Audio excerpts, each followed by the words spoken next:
یا حسین ہے ایمان کا شیعہ، لبیک یا حسین ہے قائم کا انتظار، لبیک یا حسین بناتا ہے انحصار، لبیک یا حسین دلوں کے رحم اللہ من قرع الفاتحہ.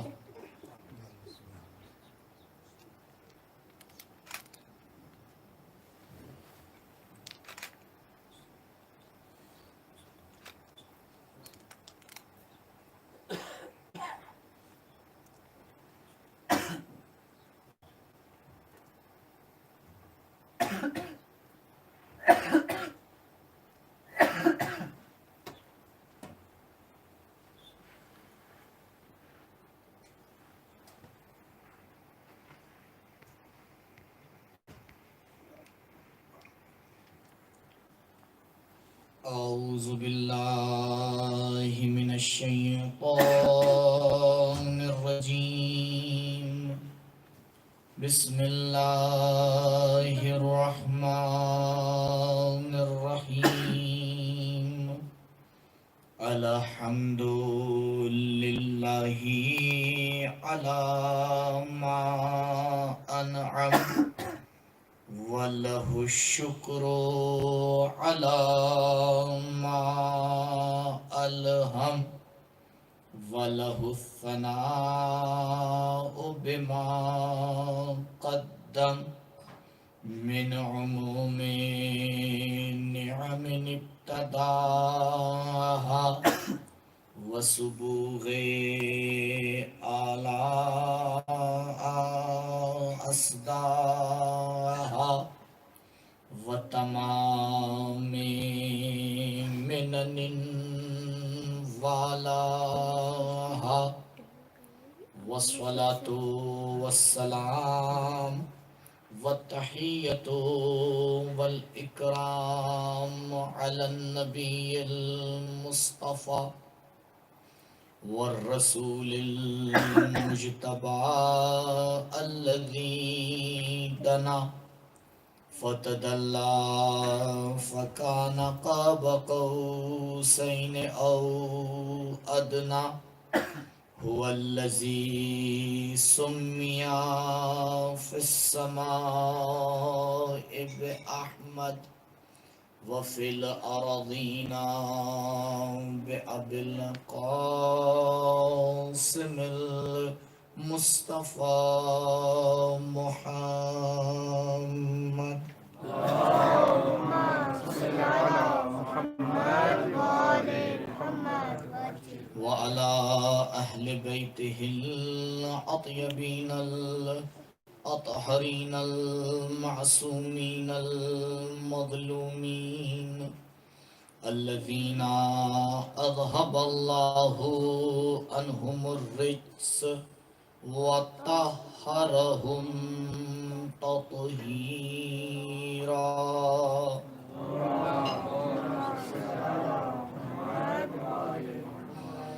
ولا سيما على الحجة الثاني عشر بقية الله المنتظر ولعنة الله على أعدائهم وقتلتهم ومنكري فضائلهم أجمعين. أما بعد فقد قال الله الحكيم في بيانه الكريم. أعوذ بالله من الشيطان الرجيم. يؤتي الحكمة من يشاء ومن يعط الحكمة فقد أوتي خيرا كثيرا وما يذكر إلا أولو الألباب. درود پڑھیں محمد. اللهم صل على محمد وآل محمد.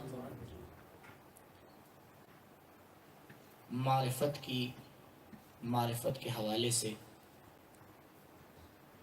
گفتگو کا سلسلہ سورہ مبارک بقرہ کی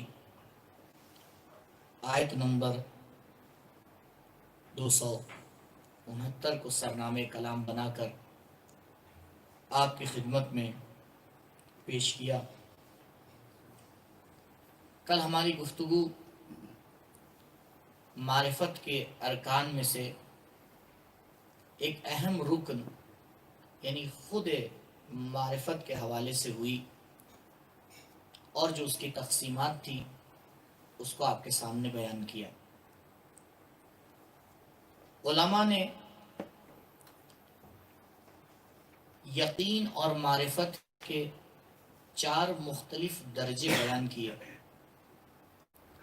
جس میں سے 3 کی طرف کل آپ کی خدمت میں اشارہ کیا۔ 2 الگ الگ مثالیں اور اس کا سہارا لے کر کوشش کروں گا کہ بات کی وضاحت ہو کہ یہ 3 رتبوں کا آپس میں فرق، وہ چوتھا رتبہ جو معرفت کا ہے، اور روایات کے ذیل میں اس کو دیکھیں کہ حقیقت معرفت روایات میں کیا بیان کی گئی ہے۔ تو آپ سے عرض کیا کہ ایک وہ ذات ہوتا ہے یا عارف کہا جاتا ہے، دوسری وہ شے ہوتی ہے کہ جس کا علم حاصل ہوتا ہے۔ اب کوئی بھی چیز ہو اسے معروف کہا جاتا ہے، معلوم کہا جاتا ہے، اور یہ صفت جو اس ذات کے لیے حاصل ہوتی ہے اسے علم اور معرفت کہتے ہیں۔ ساری گفتگو اسی صفت کے اوپر ہے کہ اس صفت کے 4 مختلف درجے روایات میں بیان کیے جا رہے ہیں۔ ابھی تفصیل سے امیر کائنات علی ابن ابی طالب علیہ السلام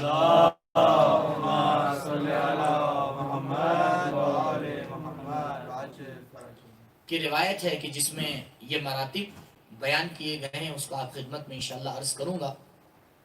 تو پہلا درجہ کہ جس کا نام علم الیقین رکھا گیا، کل ایک مثال میں نے آپ کی خدمت میں دی تھی، آج 2 مثالوں کا سہارا لوں گا تاکہ فرق روشن ہو جائے، کیونکہ کل ہمارا وقت کم تھا، وضاحت نہیں ہو پائی۔ تو پہلا مرحلہ، پہلا مرتبہ معرفت کا، جسے علماء علم الیقین کہتے ہیں، کہا یہ علم الیقین یہ ہے کہ تم دلیل کے ذریعے، برہان کے ذریعے، کسی واسطے کے ذریعے کسی شے کا علم حاصل کر لو۔ جیسے ہمیں اور آپ کو علم حاصل کرنا ہے کہ سورج گہن کب ہوگا، چاند گہن کب ہوگا، تو اب جو اس فن کے ماہر ہیں وہ حساب کتاب اس بات پہ دلیل ہے کہ سورج گہن یا چاند گہن اس وقت پہ ہوگا، لیکن یہ حساب اور کتاب آپ کو سورج اور چاند گہن کا وقت تو بتا سکتا ہے، لیکن خود چاند گہن کی مثال خداوند متعال کی لے لیجئے جو کل بھی دی تھی، کہ خداوند متعال کے بارے میں جتنی بھی آیات آفاقی ہیں، قرآن اس کی طرف اشارہ کر رہا ہے، آیات آفاقی اسی کو کہا جاتا ہے، اور عام انسان اسی چیز کو نشانی بناتے ہیں اور ذریعہ بناتے ہیں خدا تک پہنچنے کا۔ کسی ضعیفہ سے پوچھا گیا کہ یہ بتاؤ کیا تم خدا کے اوپر ایمان رکھتی ہو؟ کہا ہاں۔ تو کہا کوئی دلیل بھی ہے تمہارے پاس؟ تو وہ چرخہ کاٹ رہی تھی، اس نے اپنے ہاتھ سے ایک مرتبہ چرخے کو چلایا، کہا یہ چرخہ اگر بغیر میرے چلائے نہیں چل سکتا تو یہ پوری کائنات کا نظام کسی چلانے والے کے بغیر کیسے چل سکتا ہے؟ تو یہ یقین کہلاتا ہے، انسان دلیل کے ذریعے سے معلوم تک پہنچ جائے، لیکن یاد رکھیے دلیل سے معلوم تک پہنچنا کبھی بھی معلوم کی حقیقت کو اجاگر نہیں کرتا۔ کیوں؟ کیونکہ عالم اور معلوم کے درمیان ایک واحد کی دلیل غلط تھی، بھئی حساب کتاب غلط لگا دیا گیا تھا، اور آپ تو جانتے ہی ہیں ماشاءاللہ سے ہر سال ہم یہ کارنامہ دیکھتے ہیں اپنے ملک میں تو کچھ ایک دن پہلے منا لیتے ہیں، کچھ ایک دن بعد تک مناتے رہتے ہیں، کبھی کبھی تو دوسرا دن بھی ہو جاتا ہے۔ تو ضروری نہیں ہے کہ علم الیقین میں انسان ہے واسطہ ضروری نہیں ہے کہ آپ کو ہدایت تک پہنچا پائے، مگر یہ کہ وہ ذریعہ بالکل صحیح ہو۔ تو پہلے یہ بھی جانچ پڑتال کرنا پڑے گی کہ جو آپ دلیل لے کے آ رہے ہیں، جو آپ ذریعہ لے کے آ رہے ہیں، وہ بالکل صحیح ہے یا نہیں۔ تو یہ پہلا مرحلہ ہے۔ پہلے مرحلے میں غور فرمائیے، کوئی فرق نہیں ہے آپ کا معلوم کون ہو، جو بھی ہو، چاہے آپ مثال سورج اور چاند گہن کے لے لیجئے، چاہے آپ مثال خداوند متعال کی لے لیجئے، لیکن جب دوسرے مرحلے میں پہنچتے ہیں اور علماء اس کا نام رکھتے ہیں عین الیقین، گھڑی آ گئی جس گھڑی کے لیے ماہرین فن نے کہا تھا کہ اس وقت سورج گہن لگے گا، اور آپ نے اب مشاہدہ کرنا شروع کیا، آپ نے دیکھنا شروع کیا کہ وہ سورج جو ابھی تک نور دے رہا تھا دھیرے دھیرے تاریکی میں چھپنے لگا۔ تو بتائیے کیا آپ کے علم میں فرق نہیں آئے گا؟ ابھی تک آپ نے سورج گہن کا تصور کیا تھا، لیکن اب آپ اس حقیقت کو دیکھ رہے ہیں، اسے کہا جاتا ہے عین الیقین۔ عین الیقین وہ مرحلہ ہوتا ہے جہاں پر عالم معلوم تک واسطے سے نہیں پہنچتا ہے، بلکہ اب معلوم کو دیکھ رہا ہوتا ہے۔ لیکن اگر میں مثال کو بدل دوں اور یہ کہوں کہ اگر اس مثال کی جگہ خداوند متعال کو لا کے رکھ دیا جائے تو آپ بتائیں خدا کو کیسے دیکھا جائے گا؟ بھئی خدا کے بارے میں علم الیقین کا عین الیقین کا مطلب یہ ہے کہ خدا کو دیکھیں۔ یہاں پر روایات نے آ کے سہارا دیا، کہا دیکھو خداوند متعال کو ان آنکھوں سے نہیں دیکھا جا سکتا ہے، خداوند متعال کو دیکھنے کے لیے دل کو پاک کرنا پڑتا ہے۔ یہ اندر کی آنکھیں ہوتی ہیں، یہ بصیرت کی آنکھیں ہوتی ہیں جو خداوند متعال کا مشاہدہ کرتی ہیں۔ پروردگار کا مشاہدہ سر کی آنکھوں سے نہیں کیا جاتا ہے، سر کی آنکھوں سے کیا جاتا ہے۔ یہاں پر انسان دوسرے مرحلے میں پروردگار کا مشاہدہ کرتا ہے، اور اس کو کہتے ہیں یہ ہمارا علم شہودی۔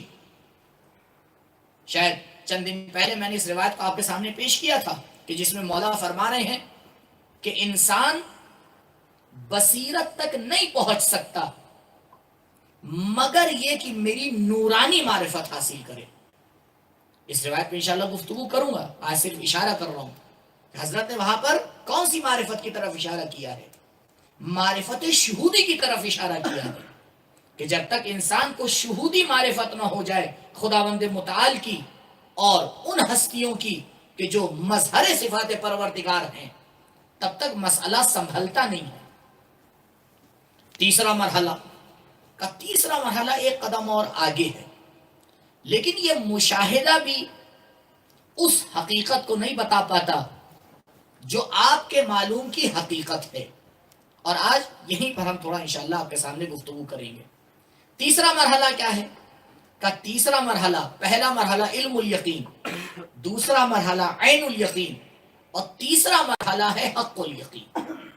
حق الیقین یہ ہوتا ہے کہ عالم معلوم کے ساتھ متحد ہو جاتا ہے۔ میں نے عرض کیا تھا آپ سے کل مثال میں کہ اگر کسی انسان کو آگ میں ڈال دیا جائے اور بہرحال وہ بچ کے نکل آئے، اس سے کہیے یہ بتاؤ آگ کی حقیقت کیا ہے؟ جس آگ کی حقیقت تک وہ پہنچا ہے نہ کوئی برہان پہنچا سکتی ہے، نہ کوئی آنکھ پہنچا سکتی ہے۔ کوئی دلیل آگ کی حقیقت کو اس سے بہتر بتا ہی نہیں سکتی۔ اسی لیے جب کوئی انسان کسی چیز کو سمجھنے کی زیادہ کوشش کرتا ہے، مثال کے طور پر کوئی کھانے کی مثال آپ لے لیجئے، اگر بہت زیادہ وہ آپ سے ضد کرتا ہے تو آپ کہتے ہیں قبلہ کھا کے دیکھ لیجئے۔ کھا کے دیکھ لیجئے کا مطلب کیا ہے؟ یعنی اسے یہ ممکن ہے، لیکن جب مثال خداوند متعال کی آئے گی تب کیا کیا جائے گا؟ عرفا اسی ایسے مرحلے میں پہنچ جاتا ہے کہ اب اس کی مرضی خدا کی مرضی کے ساتھ فنا ہو جاتی ہے۔ تبھی آیت بڑھ کے آواز دیتی ہے یا ایتھا النفس المطمئنہ ارجعی الی ربک راضیۃ مرضیہ فادخلی فی عبادی وادخلی جنتی۔ اے نفس مطمئنہ، اب تیرا یہ مقام ہو گیا ہے کہ تو خدا کی ذات میں فانی ہو چکی ہے، مرضی پروردگار تیری مرضی ہوگی، تیری مرضی مرضی پروردگار ہوگی۔ درود پڑھے پر محمد و آل محمد۔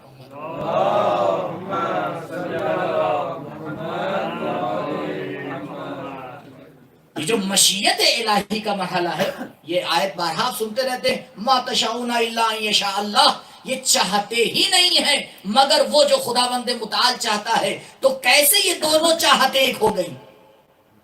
یہ دونوں چاہتے کیسے ایک ہو گئی؟ اصول کافی میں جلد نمبر 3 صفحہ نمبر 170 پر روایت موجود ہے۔ حضور سرور کائنات محمد مصطفیٰ صلی اللہ علیہ وآلہ وسلم ایک راستے سے گزر رہے ہیں، آپ کی ملاقات ہوتی ہے ایک جوان سے جس کا نام ہے حارث ابن نعمان انصاری۔ عمر 17-18 سال سے زیادہ نہیں ہے۔ ایک مرتبہ نبی سوال کرتے ہیں، پوچھتے ہیں، کیف اصبحت یا حارث، اے حارث اس وقت تمہاری حالت کیسی ہے؟ حارث پلٹ کے ایک عجیب جواب دیتے ہیں، کہتے ہیں اصبحت موقنا یا رسول اللہ، اس وقت میں یقین کے مرحلے پر پہنچ گیا ہوں۔ ابھی جب یقین کا مرحلہ بیان کیا ہے جناب حارث نے، تو یہ نہیں معین کیا ہے کہ یقین سے مراد کون سا یقین ہے، معرفت سے مراد کون سی معرفت ہے، علم الیقین ہے، عین الیقین ہے، حق الیقین ہے، ابھی معلوم نہیں ہے، ابھی پتہ نہیں چل رہا ہے۔ حضور نے فوراً پلٹ کے سوال کیا، وما دلیل یقینک، حارث تمہارے یقین کی دلیل کیا ہے؟ اس سے پہلے کہ جناب حارث کا جواب سنیے، قرآن کی ایک آیت آپ کے سامنے پیش کرتا ہوں تاکہ ربط ہو جائے۔ قرآن اسی یقین کے بارے میں کہہ رہے ہیں، لو تعلمون علم الیقین، لو تعلمون علم الیقین لترون الجحیم، اگر انسانوں کے پاس علم الیقین ہوتا تو وہ جہنم کو دیکھ رہے ہوتے۔ یہ آیت ایک اور بات کو بھی ثابت کر رہی ہے کہ جنت و جہنم ابھی موجود ہیں، کیونکہ جو چیز موجود نہیں ہوتی اسے دیکھا نہیں جا سکتا۔ قرآن کہہ رہا ہے کہ اگر ان کے پاس علم الیقین ہوتا، یعنی یہ جو نہیں دیکھ پا رہے ہیں یہ ہماری مشکل ہے، جنت اور جہنم کی مشکل نہیں ہے۔ اور اسی بات کو جناب حارث نے آگے بیان کیا کہ یا رسول اللہ میں مقام یقین کے اوپر فائز ہو چکا ہوں۔ رسول نے سوال کیا، حارث وما دلیل یقینک، تمہارے یقین کی دلیل کیا ہے؟ سیکھیں حضور سرور کائنات سے۔ حضرت نے صرف دعوے کو سن کر قبول نہیں کر لیا، حارث کے دل میں جو کچھ ہے سب حضور کو معلوم تھا، شاید اتنا خود حارث کو نہ پتا ہو، لیکن اس کے باوجود بھی آپ نے سوال کیا کہ یہ تم کہہ رہے ہو اس کی دلیل کیا ہے؟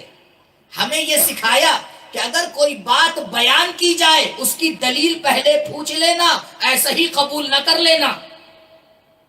بغیر دلیل کے نہیں بات کو ماننا چاہیے، کہا پہلے دلیل پوچھو۔ حضرت نے دلیل پوچھی، اب حارث نے دلیل دینا شروع کی، کہا یا رسول اللہ میری حالت ایسی ہو گئی ہے کہ پوری رات عبادت میں گزرتی ہے، پورا دن روزے میں گزرتا ہے، اور جب میں توجہ کرتا ہوں تو میرے کان میں جنت والوں کی آواز آتی ہے کہ جو خدا کی نعمت سے متنعم ہو رہے ہیں، جہنم میں جن کو عذاب کیا جا رہا ہے ان کی آوازوں کو میں اپنے کان سے سنتا ہوں۔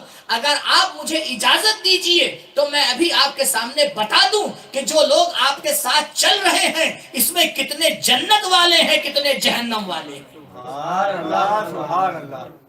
قرآن نے کیا کہا؟ لو تعلمون علم الیقین لترون الجحیم، قرآن کی آیت کی تفسیر پیش کر دی، کہا تمام پر جوانی میں پہنچ سکتا ہے تو جو اہل بیت کے گھرانے میں پلا اور بڑا ہو اگر وہ کائنات کے اسرار کی خبر دے دے تو تعجب کس بات کی ہے؟ درود پڑھیں بر محمد و آل محمد۔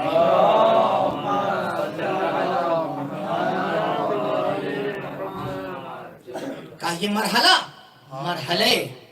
علم الیقین، اور اس کے بعد جب عین حق الیقین آئے تو آپ سوچیں انسان پھر یہ تو ابھی دوسرے مرحلے کے آثار انسان کے اوپر مترتب ہوتے ہیں، یعنی اگر معرفت یہاں تک پہنچ جائے مسئلہ یہ ہوتا ہے کہ انسان کی معرفت پہلے ہی درجے میں کامل نہیں ہوتی. آپ کو تعجب ہوگا لیکن یہ حق ہے. پہلا درجہ یعنی انسان اپنی زندگی میں یہ باتیں صرف اس لیے عرض کر رہا ہوں تمام اپنے حاضرین اور ناظرین کے لیے، تاکہ ایک بار پلٹ کے غور کریں اپنی زندگی میں کئی فیصد باتیں ہیں جن کی معرفت ہمیں دلیل کے ساتھ ہے. عزیزوں، اگر ایک بار بیٹھ کر شمار کیجئے گا تو یقین مانیے ہاتھ کی انگلیوں سے زیادہ نہیں نکلیں گی وہ معرفتیں جو ہمیں دلیل کے ساتھ پتہ ہیں. یعنی ابھی مرحلہ علم الیقین کا ہے، معرفت کی پہلی منزل ہے. اور اشارہ کروں گا زندگی کی ساری مشکلات کی جڑ معرفت کا نہ ہونا ہے. اگر آج فرصت ہوئی تو انشاءاللہ وہاں تک پہنچیں گے، اسی لیے گفتگو کا موضوع یہی رکھا ہے. آپ دیکھیں ہم آئے ایک بار اپنی زندگی میں بل الانسان علی نفسہ بصیرہ، انسان اپنی بصیرت سب سے زیادہ رکھتا ہے، سب سے زیادہ اپنے آپ کو جانتا ہے. ایک بار پلٹ کے دیکھے کہ اس کے پاس جو معرفت ہے دلیل کے ساتھ ہے یا تقلید کے ساتھ ہے. فلاں نے کہا تھا مان لیا، فلاں صاحب اچھے لگ گئے، اللہ اکبر، معجزہ ہو جاتا ہے اگر کوئی اچھا لگ گیا تو. کیونکہ اچھا لگنا ایک مرحلہ ہے، اس کی اندھی تقلید کرنا دوسرا مرحلہ ہے. بس اس کی اندھی تقلید شروع ہو جاتی ہے. قبلہ کا انداز بھا جائے بس اتنا کافی ہے. اس سے بڑی برہان تو کچھ ہو ہی نہیں سکتی. ہم آپ نے دیکھا کتنی اچھی گفتگو کرتے ہیں، بس انداز گفتگو اگر بھا گیا تو یہی انداز دلیل و برہان بن جاتا ہے. انسان یہ نہیں دیکھتا ہے کہ کس طرح سے ایک ظاہری خوبصورت شے میں لپیٹ کر انسان کو زہر دیا جا رہا ہے. میں بارہا اس بات کو کہتا ہوں کہ جو کمپنی آ کے ڈپلیکیٹ مال بناتی ہے وہ اتنا ضرور سمجھتی ہے کہ جتنا اصل کے مطابق ہوگا اتنا جلدی بکے گا. ڈپلیکیٹ مال میں کیا ہونا چاہیے؟ اگر آپ نے بالکل ہی کلر چینج کر دیا، سائز چینج کر دیا، ریٹ چینج کر دیا، سب کچھ چینج کر دیا تو بھائی انسان اتنا تو سمجھتا ہی کہے گا یہ تو وہ ہے ہی نہیں. لیکن اگر آپ کو اصل اور ڈپلیکیٹ میں امتیاز کرنا ہے تو آپ کو کیا چاہیے؟ کس چیز کی ضرورت ہے؟ معرفت کی ضرورت ہے. اور اگر معرفت نہیں ہوگی تو ڈپلیکیٹ مال لے آئیے گا گھر، استعمال کے 1 مہینے کے بعد پتا چلے گا جب اس کا اثر غلط پڑے گا. یہ کیا ہو گیا؟ میں تو فلاں چیز خرید کے لے کے آیا تھا، پہلی بار تو بہت صحیح تھا اس کا اثر، اب کیا ہو گیا؟ اب جب پلٹ کے دیکھیں گے تو پتا چلا تھا مال ڈپلیکیٹ تھا. تو قبلہ صحیح امام اور غلط امام کو بھی سمجھنے کے لیے معرفت کی ضرورت ہے. کون تاریخ میں اصلی تھے، کون تاریخ میں ڈپلیکیٹ تھے، اگر صحیح معرفت نہیں ہے تو انسان یہ بھی نہیں سمجھ پاتا ہے. جب عمر کا آخری حصہ ہوتا ہے تب ذرا سا خیال آتا ہے کیونکہ معرفت غلط تھی تو معنی بھی غلط تھا. معرفت کا اثر یہی ہوتا ہے کہ انسان نہیں سمجھ پاتا کہ کدھر جا رہا ہے. یہ پہلی معرفت ہے جسے کہا جاتا ہے علم الیقین. ابھی اس سے انسان آگے نہیں بڑھ پایا ہے. دوسری معرفت کا درجہ تو بہت آگے ہے، تیسری معرفت کا درجہ تو بہت آگے ہے، چوتھی معرفت کا درجہ تو بالکل ہی ناپید ہے. تو پہلی معرفت اس میں ہمیں خیال کرنا ہے. میں تھوڑا سا اس پہ گفتگو کر کے آگے بڑھوں تاکہ اس کو چھوڑ دوں کہ انسان کی جو علم الیقین کی معرفت ہے اس میں آ کے غور کرے، دیکھے جو بات اس سے بتائی جا رہی ہے اس کے پیچھے کوئی دلیل اور برہان ہے یا نہیں. آج ہمارے معاشرے میں بہت سی مشکلات کی جڑ یہی ہے. ہم مانے بیٹھے ہوئے ہیں جبکہ ہمارے پاس کوئی دلیل نہیں. کیوں مانے بیٹھے ہوئے ہیں؟ فلاں نے کہا تھا. اگر اس کا کوئی اعتبار ہے تو بات ٹھیک ہے، لیکن اگر اس کا خود اعتبار نہیں ہے تو جس کا خود اعتبار نہیں ہے اس کی بات کا اعتبار کہاں سے ہو جائے گا؟ لیکن نہیں، آج چلتے جا رہے ہیں ہم ایسے ہی. مثالیں دے کے آپ کا وقت نہیں لوں گا. دوسرے مرحلے پہ آتے ہیں. دوسرا مرحلہ، پہلے مرحلے سے علی قرآن نے آگے بتا دیا لو تعلمون علم الیقین، یہ دوسرا مرحلہ لترون الجحیم، تو دوسرا ہی مرحلہ انسان کو یہاں تک پہنچا دیتا ہے، اس سے آگے جانے کی ضرورت نہیں۔ اب دوسرے مرحلے پہ آئیے، دو ہستیاں ہمیں تاریخ میں نظر آتی ہیں جہاں ظاہری طور پر دونوں ایک دوسرے کے خلاف بات کر رہی ہیں، اور جب ہم دونوں روایتوں کو پیش کرتے ہیں تو ہمارے اوپر عجیب عجیب الزام لگنے لگتے ہیں۔ ایک ذات آگے بڑھی اور اس نے اپنے پروردگار کو مخاطب کر کے کہا، پروردگار ما عرفنا کا حق کا معرفتک، اے میرے پروردگار جو تیری معرفت کا حق، یہ کس کا جملہ ہے؟ کائنات کی عالی ترین ذات، اشرف،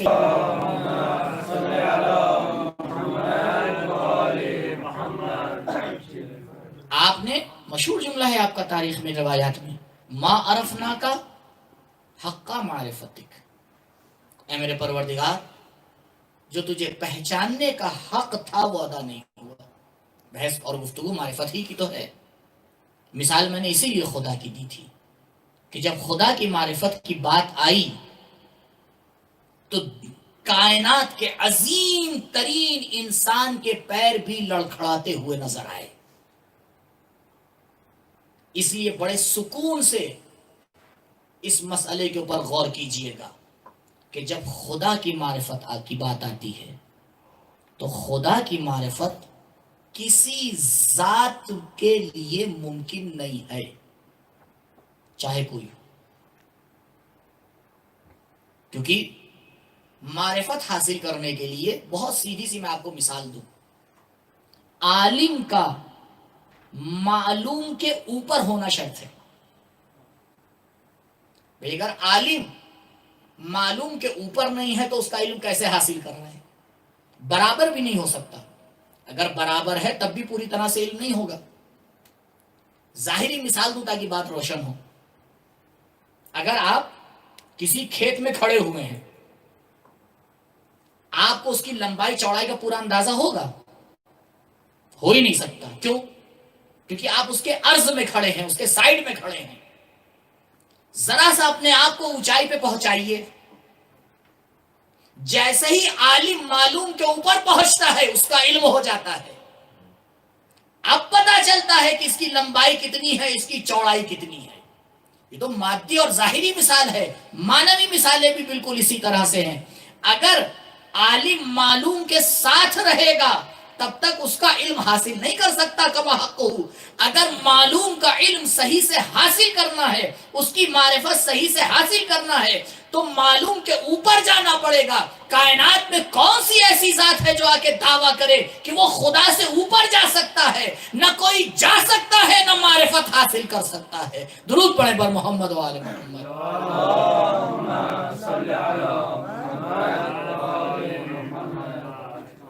تو یہاں پر بالکل سیدھی سی بات تھی، حضرت نے فرما دی ما عرفنا کا حق کا معرفتک، اے میرے پروردگار جو تجھے پہچاننے کا حق تھا وہ نہیں پہچانا۔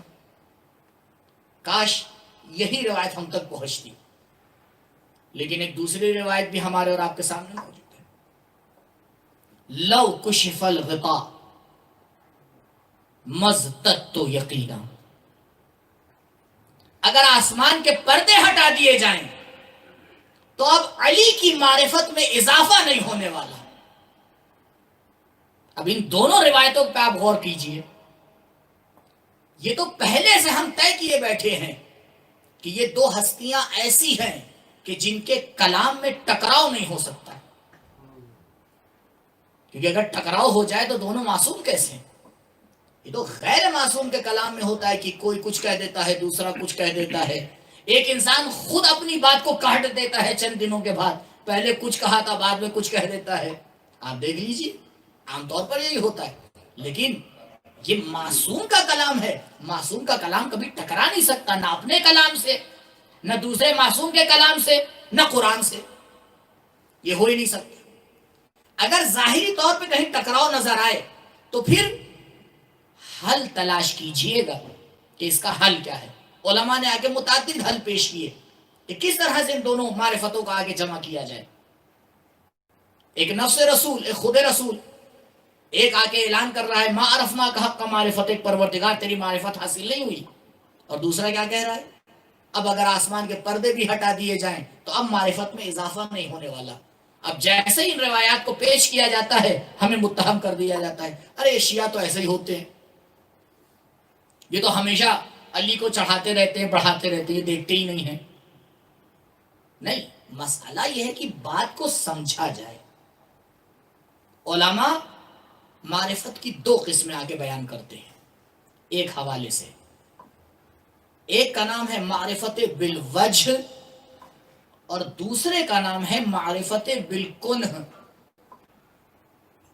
اور بالکل اسی انداز میں جو میں آپ کے سامنے تقسیمات بیان کر رہا ہوں، یہی انداز میں، یعنی علم الیقین اور عین الیقین، اس کا دوسرا نام آپ رکھ لیجئے. بھائی ایک آپ کو معرفت ظاہری طور پر دیکھ کے جتنا آپ پتہ لگا سکتے ہیں، معرفت بالوجہ یعنی جتنی میرے اندر سمجھنے کی صلاحیت ہے، معرفت بالکنہ جتنی اس شے کی حقیقت ہے. یہ دو الگ الگ معرفتیں ہیں. جب دو ہستیاں دو طرح کے کلام کر رہی ہیں تو آپ نہیں کہہ سکتے کہ دونوں ایک ہی معرفت کو کہہ رہی ہیں. عزیزوں اگر ذرا سا غور کیا جائے تو مسئلہ بڑا آسان ہے. کیوں؟ کیونکہ ذات علی مرتضی جس مقام کی بات کر رہے ہیں وہ معرفت بالوجہ ہے. یعنی انسان کو پروردگار نے جتنی قدرت اور طاقت دی ہے، اگر وہ خدا کو سمجھنا چاہے تو اب علی سے زیادہ نہیں سمجھ سکتا. کائنات کے کسی انسان میں اتنی معرفت نہیں ہے جو علی سے بہتر خدا کو سمجھ لے. اگر اسی مقام پر رسول ہوتے تو وہ بھی یہی فرماتے لو کشف الغطا مستت تو یقینا. لیکن دوسری معرفت معرفت بالکن ہے، حقیقی معرفت ہے. حقیقی معرفت کسی کو ہو ہی نہیں سکتی. جب اس مقام پہ رسول آتے ہیں تو فرماتے ہیں معرفنا کا حق کا معرفت ہے. اگر علی بھی اسی مقام پر آ جائے تو وہ بھی یہی فرمائیں گے ما عرفنا کا حق کا معرفت ہے. درود پڑھیں پر محمد و آل محمد.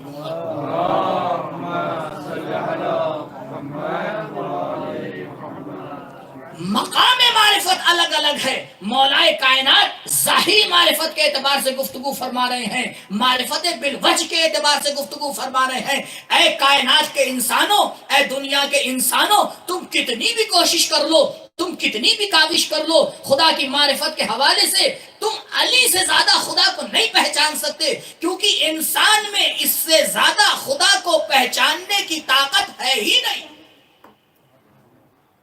کیونکہ اگر اس سے زیادہ ہو جائے گی تو علی سے آگے نکل جائے گا. علی نفس رسول ہیں. رسول بھی اگر اس مقام پر آئیں گے تو یہی فرمائیں گے کہ جس طرح علی کہہ رہے ہیں اسی طرح نبی بھی کہہ رہے ہیں. لیکن یہ مرحلہ عالم کے اعتبار سے ہے. اب ارکان علم پہ غور فرمائیے گا معرفت پہ. یعنی عالم کے اعتبار سے اگر گفتگو ہوگی تو مولائے کائنات بولتے ہوئے نظر آئیں گے. جب معلوم کے اعتبار سے گفتگو ہوگی، خدا کے حوالے سے گفتگو ہوگی تو رسول بولتے ہوئے نظر آئیں گے. اگر تم خدا کو دیکھ رہے ہو تو کوئی نہیں پہچان سکتا. اگر عالم کو دیکھ رہے ہو تو علی سے زیادہ کوئی نہیں پہچان سکتا. مقام الگ الگ ہے. جب مقام الگ ہوتا ہے تو معرفت بھی الگ الگ ہو جاتی ہے. لہٰذا اگر روایات میں معرفت کے حوالے سے گفتگو کی گئی تو کہیں بھی کوئی ٹکراؤ آپ کو نظر نہیں آئے گا. اب میں ایک روایت کا سہارا لوں گا تاکہ ان تینوں معرفتوں کو آپ کے سامنے بیان کر سکوں. ایک دعا ہے جسے شیخ بہائی نے، ان کی دعاؤں کی کتاب ہے مفتاح الفلاح، کامیابی کی کنجی، دعاؤں کی کتاب ہے، شیخ بہائی علیہ الرحمہ نے لکھی ہے. اس میں وہ ایک دعا آ کے نقل کرتے ہیں کہ یہ دعا 5 جملوں کے اوپر اور 5 دعاؤں کے اوپر مشتمل ہے. اس میں 5 دعائیں ہیں اور دعا بزبان باب مدینۃ العلم علی ابن ابی طالب علیہ السلام ہے.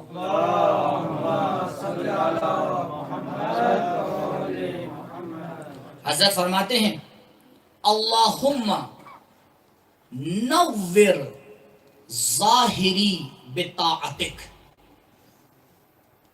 و باطنی بمحبتک وقلبی بمعرفتک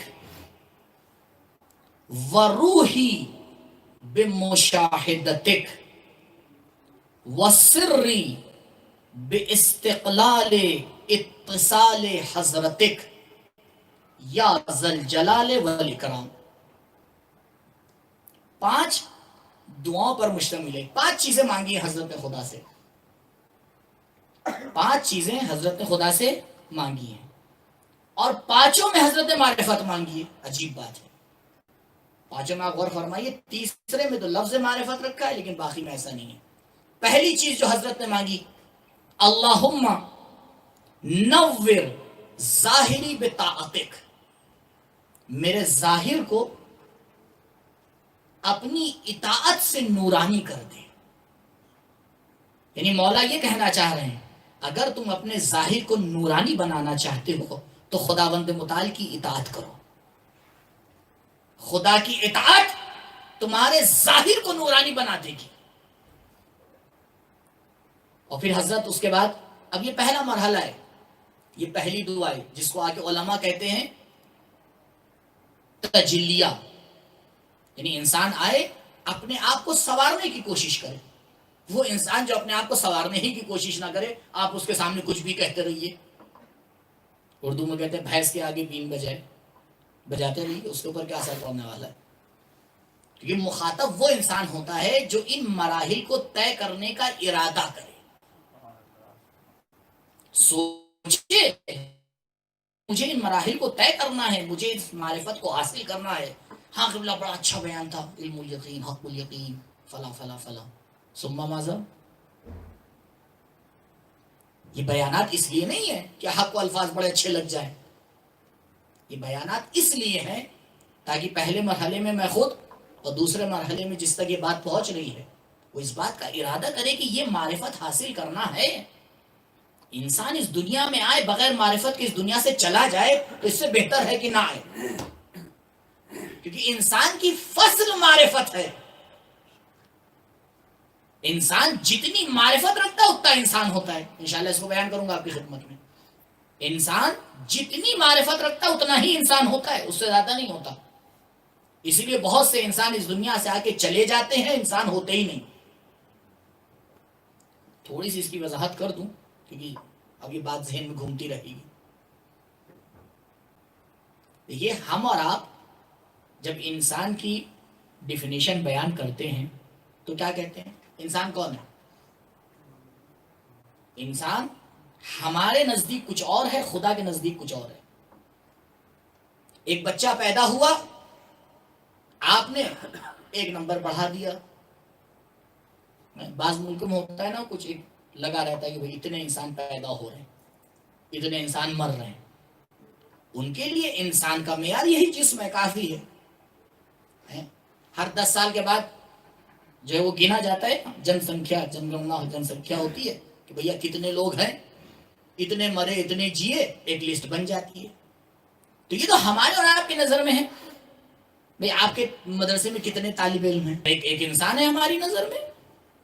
فلاں شہر میں اتنے ہیں، آپ کی تعداد ہندوستان میں کتنی ہے، کیا % ہے، گن لیجیے آپ. لیکن جب خداوند متعال انسان کو بیان کرتا ہے تو اس کی تعریف کچھ اور ہے. سورہ مبارک رحمان میں خداوند متعال نے انسان کی حقیقی تعریف کا آگے پیش کیا ہے. دیکھیں، جب تلاوت قرآن اور حقیقت قرآن کی بات آتی ہے تو بچہ پیدا ہونے کے بعد قرآن پڑھتا ہے یا پیدا ہونے سے پہلے؟ پیدا ہونے سے پہلے تو ماں پڑھے گی، اور بچہ تو پیدا ہونے کے فوراً بعد بھی نہیں پڑھ پائے گا. چند سال گزریں گے تب جا کے وہ اس لائق ہوگا، جب بولنا شروع کرے گا تب جو ہے وہ استاد کو بلایا جائے گا، قبلہ اس کو جو ہے ذرا سا قرآن سکھا دیجیے. وہ الگ بات ہے کہ ہمارے معاشرے میں ستم بالائے ستم یہ ہوتا ہے کہ جو قرآن سکھانے آتا ہے اس کی بہت اہمیت نہیں ہوتی. کیونکہ جیسے ہی کوئی پروگرام ہوتا ہے قرآن کا کلاس چھٹی. ماں صاحب آج مت آئیے گا، فٹ سے فون آ گیا. کیوں، کیا ہوا بھائی؟ ارے آج ذرا ہمیں شادی میں جانا ہے. دوسرے دن فون آ گیا، دیکھیے 1 ہفتے تک تو آپ مت آئیے گا. کیا ہو گیا؟ بچے کے امتحان ہیں. اور جب پورے مہینے وہ اپنی محنت کر لیتا ہے تو اس محنت کے بدلے میں اسے وہ دیا جاتا ہے جو دوسری جگہ پہ ایک دن دیا جاتا ہے. تو بھائی جیسا تم قرآن کا احترام کرو گے ویسے قرآن برکتیں نازل کرے گا. سیدھی سیدھی سی بات ہے. ایک صاحب گئے کہیں، امام جماعت تھے بیچارے، یہ افریقہ کا بالکل صحیح واقعہ ہے. امام جماعت تھے تو یہ طے ہوا کہ بھئی رمضان کا مہینہ ہے، ہر ایک دن ان کو دعوت میں کہیں بلایا جائے گا.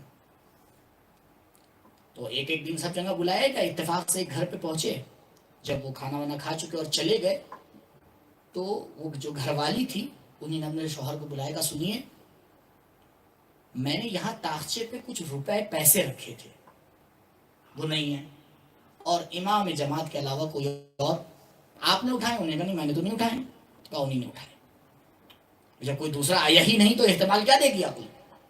میں ہوں، میں نے رکھے، آپ ہیں گھر میں، آپ کہہ رہے ہیں آپ نے اٹھائے نہیں، اور تیسرے شخص وہی آتے ہیں اکیلے افطار کرنے کے لیے. اب لیکن جرأت تو نہیں، کم سے کم اتنا احترام باقی تک جرأت نہیں ہوئی کہ ان سے کچھ کہہ پاتے. وقت گزرتا گیا، یہ دھیرے دھیرے یہ صاحب امام جماعت سے کنارہ کشی کرنے لگے. کبھی چلے جاتے تھے جماعت میں، دور کھڑے ہوتے تھے. ماشاءاللہ حسن زن اور سوء زن تو بالکل اپنے عروج پہ ہوتا ہے نا ہمارے معاشرے میں. تو بھیا جا کے پوچھ لیتے، بات صاف ہو جاتی. پوچھا نہیں، ایسے ہی معاملہ چلتا رہا. دوسرا سال آ گیا رمضان کا. اب سب پھر وہی جو ہے وہ دوبارہ سنت تکرار ہوئی. اب ان کی بھی باری آئی رمضان میں کسی ایک دن. اب دل تو نہیں جا رہا تھا ان کا، لیکن اب کرتے تو کیا کرتے، کیونکہ دوسروں کی باتیں سننے سے بہتر یہ ہے کہ بلا لو بھائی. کیونکہ ہمارے بہت سے کام دوسروں کی وجہ سے ہوتے ہیں نا. ایسا کرو اس کو برا لگ جائے گا، یہ نہ دیکھو خدا کو کیا لگے گا. ایسا تبرک بانٹنا، کورونا نے تو بہت سی چیزوں کو سیٹ کر کے رکھ دیا. اتنی بڑی برکت ہے. میرا موضوع گفتگو نہیں ہے، ایک اور دوسرا عشرہ چل رہا ہے وہاں پہ موضوع گفتگو ہے، وہاں انشاءاللہ بیان کروں گا. کورونا کے فوائد 2-3 مجلسیں صرف اسی پر ہیں. کورونا کے فوائد، کہ خدا بند متعال تو بلا بھیجتا ہی نہیں، بلا تو ہماری طرف سے ہوتی ہے. وہ تو جو بھی بھیجتا ہے وہ نعمت ہی نعمت ہے. خیر آئے بیچارے وہ دوبارہ تشریف لائے. اب جب یہ کھانا اندر سے لے کے جا رہے تھے تو بار بار ان کی زوجہ نے پوچھیے پچھلے سال واقعہ. چھوڑیے، ایک سال صبر کر لیا، ایک دن اور صبر کر لیجیے. کہا نہیں اب صبر نہیں ہو رہا ہے. آخر کار انہیں نے پوچھ ہی لیا. کہا مولانا بہت معذرت کے ساتھ پچھلے سال آپ آئے تھے. کہاں یہاں تاخچے پہ کچھ پیسے رکھے ہوئے تھے. کہاں آپ نے دیکھے؟ ہاں میں نے دیکھے، یہاں رکھے ہوئے تھے. فوراً اقرار کر لیا. لیکن اس کے بعد سے وہ غائب ہو گئے. جیسے ہی انہیں نے کہا غائب ہو گئے، وہ مولانا رونے لگے. انہیں کا چور پکڑا گیا. جب تھوڑا سا دلاسا ہوا کہ کیا ہوا، کہا کچھ نہیں. کہا اگر آپ نے اٹھائے ہیں کوئی بات نہیں، آپ کو ضرورت ہوگی، بہرحال مولویوں کے حالات تو سب جانتے ہی ہیں، اٹھا لیے ہوں گے آپ نے. کہا نہیں میں اس پہ نہیں رو رہا ہوں، میں اس بات پہ رو رہا ہوں کہ تم نے 1 سال میں اپنے گھر کا قرآن اٹھا کے نہیں دیکھا. پیسے تاخچے پہ رکھے ہوئے تھے، ہوا چل رہی تھی. میں نے کہا اگر اٹھا کے کہیں رکھوں گا تو تمہیں ملیں گے نہیں. تو میں نے اٹھا کے قرآن میں رکھ دیے کہ قرآن تو تم روز کھولتے ہوگے. لیکن 1 سال گزر گیا، تم نے قرآن کھول کے نہیں دیکھا کہ پیسے اس میں رکھے ہوئے ہیں. اسی وقت جا کے قرآن اٹھا کے کھولا، پیسے ویسے ہی رکھے ہوئے تھے. عزیزوں یہ مصر کے ایک ملک کی داستان نہیں ہے، ہمارے بہت سے گھروں کی یہی داستان ہے. تو جو برتاؤ ہمارا قرآن کے ساتھ ہے، اور اس کے بعد ہماری توقع یہ ہوتی ہے کہ قرآن سے استخارہ دیکھیں تو پورا قرآن غیب کے ساتھ بتا دے کہ لڑکی ایسی ہے، قبلہ فوراً رشتہ بھیج دیجیے. مولانا شادی کا استخارے آپ لوگ تو دیکھتے ہی ہوں گے، ہم تو اتنے دیکھتے ہیں کہ کوئی بھی تھک جاتے ہیں. سامنے والا 7 آپشن دیکھتا ہے، مولانا اس میں سے کس پہ عمل کیا جائے. بھیا استخارہ دیکھ رہے ہو، کیا کر رہے ہو؟ اور توقع کیا ہوتی ہے؟ پورے خط و خال، جیسے لگ رہا ہے آیت میرے ہی اوپر نازل ہو رہی ہے. نہیں، یہ معرفت معاشرہ ہے نسبت قرآن. میں موضوع سے تو ہٹتا ہی نہیں ہوں، آپ جانتے ہیں. ہاں تھوڑی دیر بعد آپ کو بتاتا ہوں کہ موضوع پہ تھا. یہ ہے معرفت قرآن ہمارے معاشرے کی. تو جس معاشرے کی ایسی معرفت قرآن ہوگی تو پھر قرآن بھی اس کا انداز یہی ہوگا. دیکھیے قرآن کیا کہتا ہے انسان کے بارے میں. تو کہا بچہ پیدا ہوگا بڑا ہوگا تب جا کے قرآن پڑھے گا قرآن سیکھے گا. لیکن قرآن کا انداز کچھ اور ہے. بسم اللہ الرحمن الرحیم. الرحمن علم القرآن. اس کے بعد خدا کہتا ہے خلق پروردگار. آیت کو آگے پیچھے ہونا چاہیے. صرف قرآن مجموعی طور پر معجزہ نہیں ہے, قرآن کی ترتیب بھی معجزہ ہے. کبھی اس غلط فہمی میں نہیں جائیے گا کہ رسول چلے گئے بعد میں قرآن کو مرتب کیا گیا. وہ رسول جو یہ بتا کے جائے کہ تم بیت الخلاء میں جانا تو پہلے کون سا پیر رکھنا, جب باہر نکلنا تو کون سا پیر رکھنا, جو زندگی کی اتنی باریکیوں کو بتا کے جا رہا ہو, وہ قرآن کو جمع کیے بغیر بتائے بغیر چلا جائے گا. خود حدیث ثقلین اس بات کی گواہ ہے, انی تارکن فیکم الثقلین کتاب اللہ. میں اللہ کی کتاب تمہارے درمیان چھوڑ کے جا رہا ہوں. بکھرے ہوئے کاغذوں کو کتاب نہیں کہا جاتا ہے, جب مجموعہ تیار ہو جاتا ہے تب کتاب کہی جاتی ہے. میں کتاب چھوڑ کے جا رہا ہوں تمہارے درمیان. اللہ کی کتاب یعنی ابتدا سے لے کر انتہا تک رسول نے اپنی زندگی میں اس کو مرتب کر دیا تھا. تو یہ آیت کو بھی رسول, اس کے بعد اس آیت کو رکھا ہے خلق الانسان. قرآن صرف آیت کی ترتیب سے معارف پیش کرتا ہے. آیت کی تفسیر تو دور کی بات ہے. میں آیت کی تفسیر نہیں پیش کر رہا ہوں آپ کے سامنے, ترتیب پیش کر رہا ہوں. یہ ترتیب ہمیں بتا رہی ہے کہ انسان کی حقیقت قرآن کے نزدیک کیا ہے. یہ ترتیب بتا رہی ہے کہ تمہاری ترتیب اور ہے, ہماری ترتیب اور ہے. تمہارے کیا جب ماں کے پیٹ سے بچہ پیدا ہوتا ہے تم اسے انسان کہتے ہو, ہم اسے انسان نہیں کہتے ہیں. ہم صبر کرتے ہیں کہ وہ قرآن سیکھ لے. جتنا قرآن سیکھتا جاتا ہے اتنا انسان بنتا چلا جاتا ہے. الرحمن علم القرآن. پہلے قرآن کی تعلیم ہوتی ہے خلق الانسان. قرآن کی تعلیم کے سائے میں انسان کی خلقت ہوتی ہے. درود پڑھیں پر محمد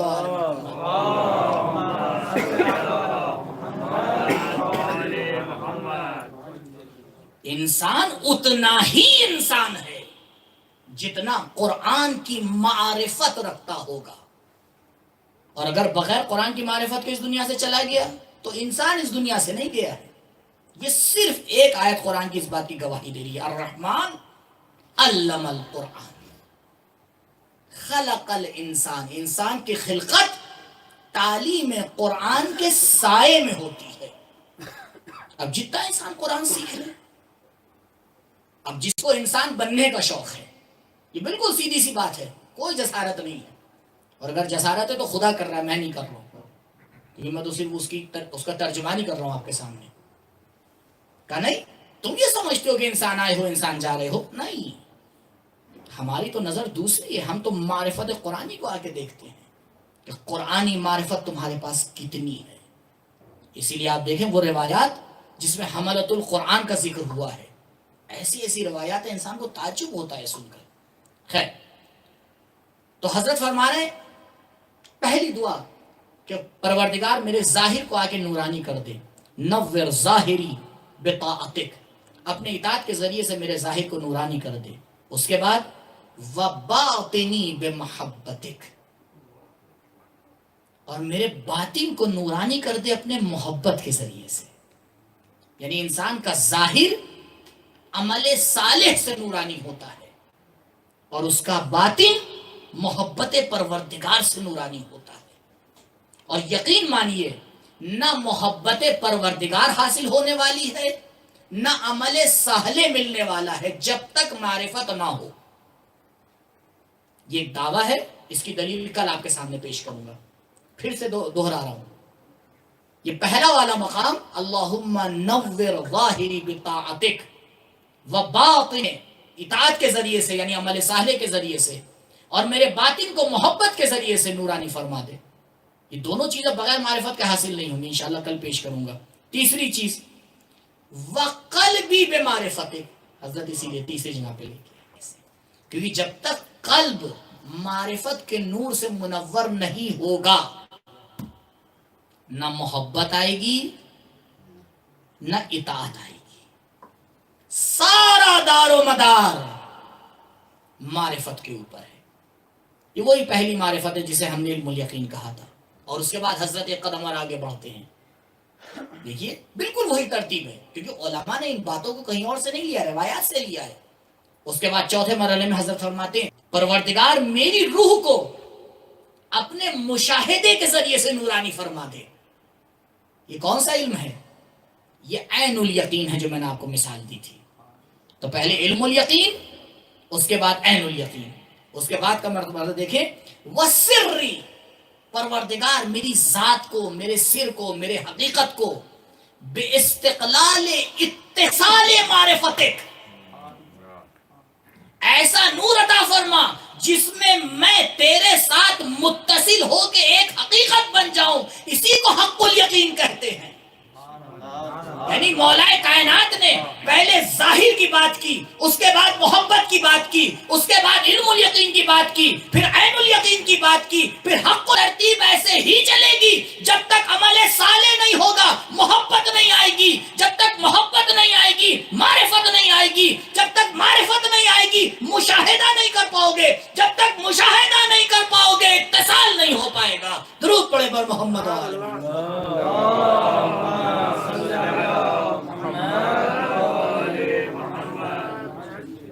کہا لہذا مرکزیت معرفت کو ہے. معرفت مقدم بھی ہے مؤخر بھی ہے. اور یہی تو معرفت تھی کہ جس معرفت نے حسین کے قلم سے یہ لکھوایا من الحسین الی الرجل الفقیہ. یہ جو مولا کے جملے میں لفظ فقیہ آیا ہے اس کا مطلب جو آج کل کے فقہائے خدا ان کو سلامت رکھے اس معنی میں نہیں ہے.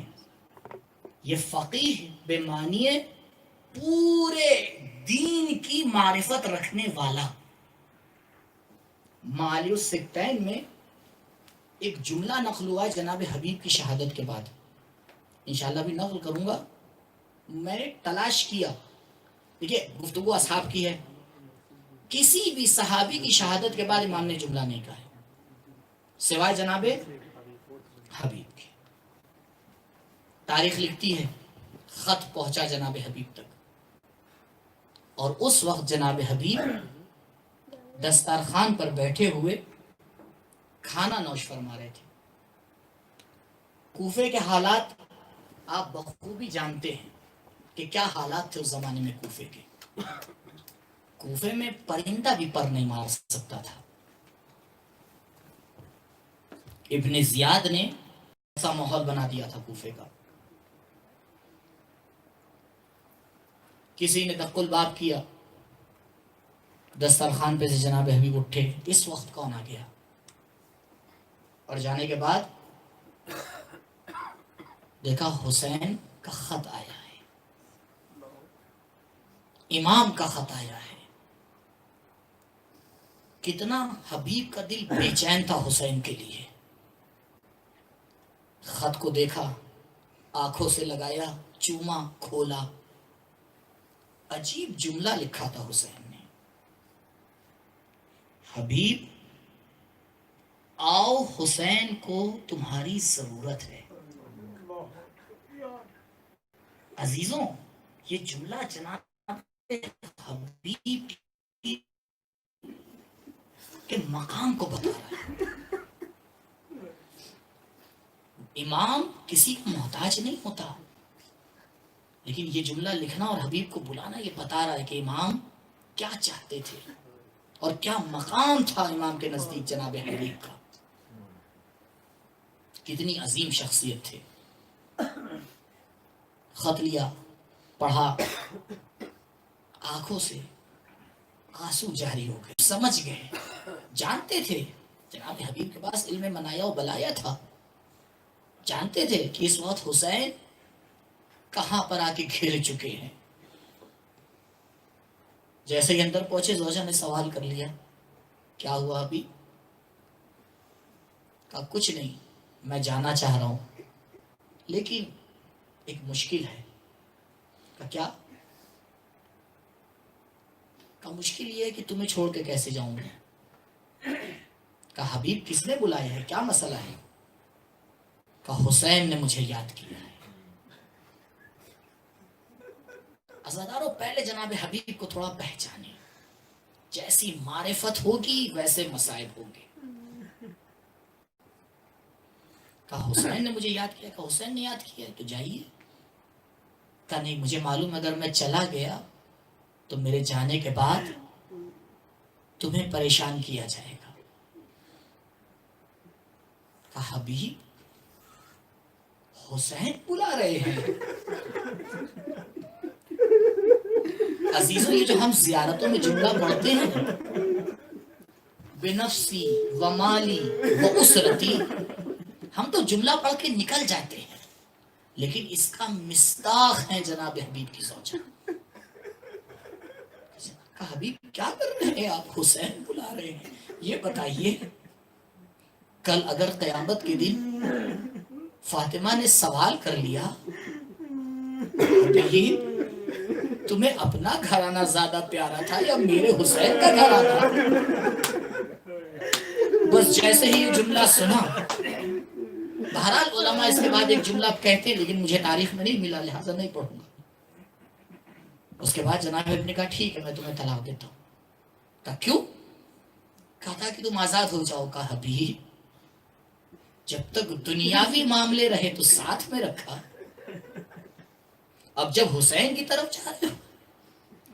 حبیب نے اپنے رہوار کو تیار کیا، غلام کو تیار کیا، کہا دیکھو فلاں فلاں راستے سے لے کے کوفے کے دروازے پہ پہنچنا دور پر، میں پہنچتا ہوں دوسرے راستے سے، کیونکہ کوفے کا ماحول اجازت نہیں دے گا کہ ہم اور تم ساتھ میں چلیں، اور خصوصاً اگر مجھے کوئی گھوڑے کے ساتھ جاتے ہوئے دیکھے گا تو سمجھ جائے گا۔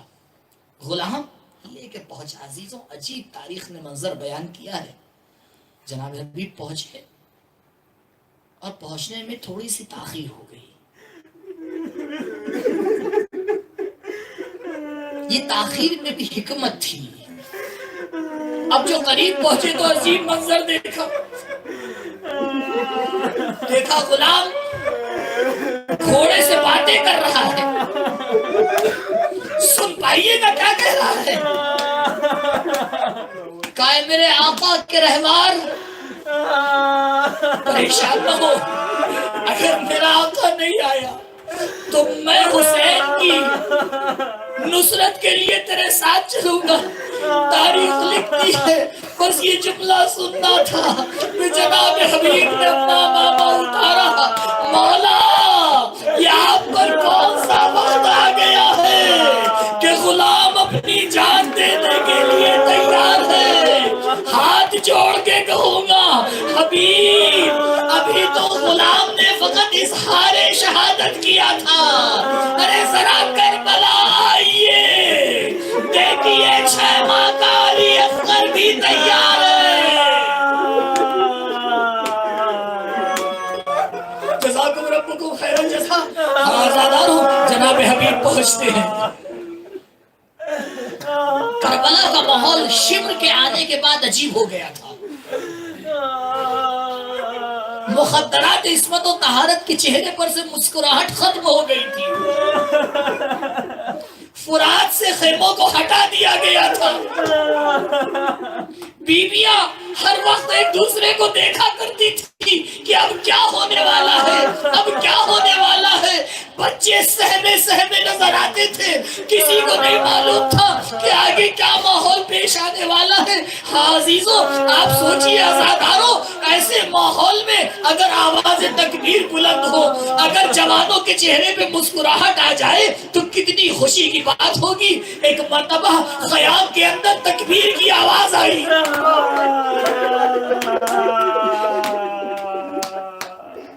خیام میں تکبیر کی آواز آئی اور تکبیر کا انداز خوشی کا تھا۔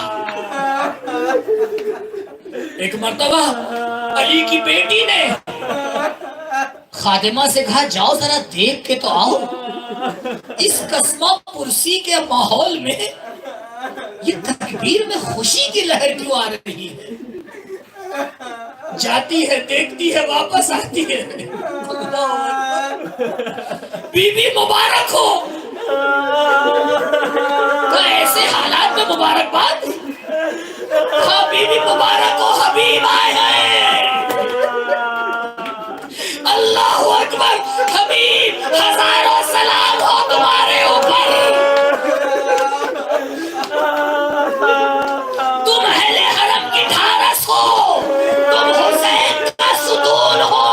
حسین نے بھروسہ کر کے تمہیں بلایا، لیکن حبیب جب اس دنیا سے چلے جاؤ گے، جن کی ڈھارس تمہارے اوپر تھی، کربلا سے کوفہ، کوفہ سے شام در بدر پھرایا جائے گا.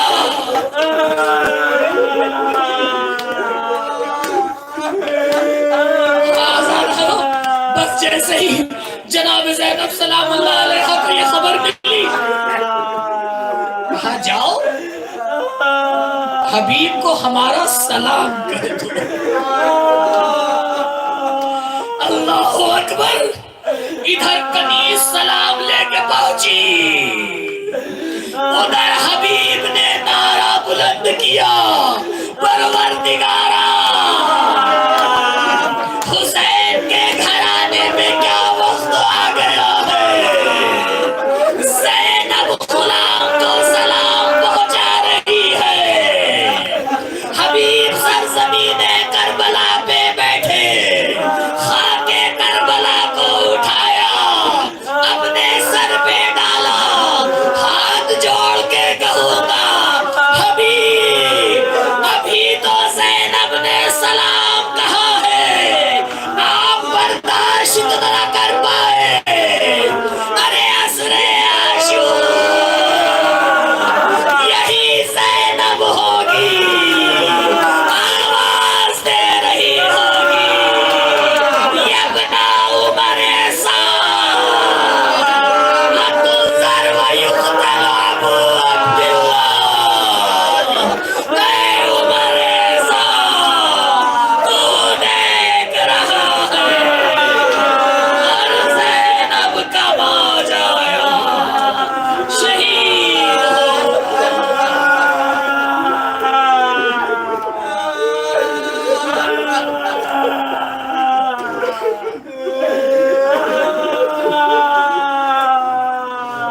اللہ لعنت اللہ علی القوم الظالمین. سيعلم الذين ظلموا أي منقلب ينقلبون. إنا لله وإنا إليه راجعون.